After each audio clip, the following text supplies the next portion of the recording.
Good morning, and let's talk about all of the stocks that are making the headlines and what's going to be the top 5 stocks in news today. Well, let's begin then with results. You had Siemens, which came out with its earnings, where the profits were down nearly 4.7% for the quarter gone by at 333 crore rupees. This was mainly on account of higher expenses due to the lockdown. You had the revenue from operations, which fell about 9% to come in at 3,596 odd crore rupees. And in the quarter as well, the new orders from continuing operations, they grew just about 8.7% to 3,220 crores compared to last year.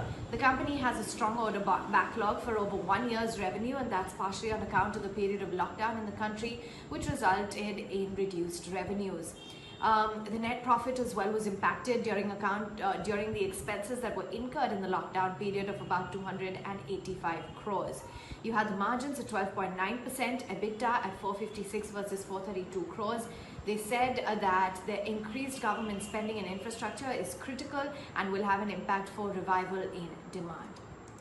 Lakshmi Vilas Bank some headway as the central government gave the notification on 25th November sanctioning the final scheme of amalgamation between Lakshmi Vilas Bank and DBS Bank, and that's going to come into effect from November 27th. There's going to be no change in the equity write-off clause mentioned in the earlier draft amalgamation, to which the entire paid-up share capital of LVB is going to be written off post the transaction.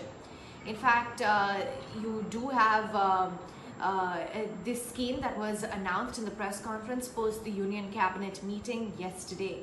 The RBI, in consultation with the central government, superseded the board of directors of LVB for a period of 30 days. This is owing to the serious deterioration that we saw in the financial position of the bank.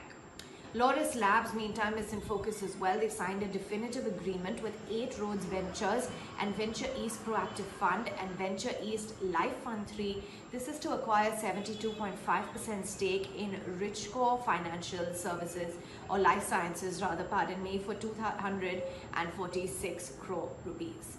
Watch out for Astral Poly and Trade. The company is going to enter into the business of manufacturing and trading of plastic water storage tanks, and they're going to look to add new capacity. This is going to be a total investment amounting to 75 crore rupees.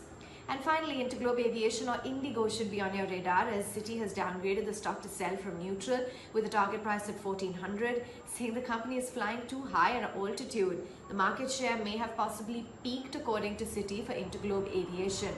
They believe that many imponderables regarding sustainability of the Q2 drivers exist, and they continue to value Indigo at 2.2 times the FY22 earnings EV to sales. So watch out for these stocks.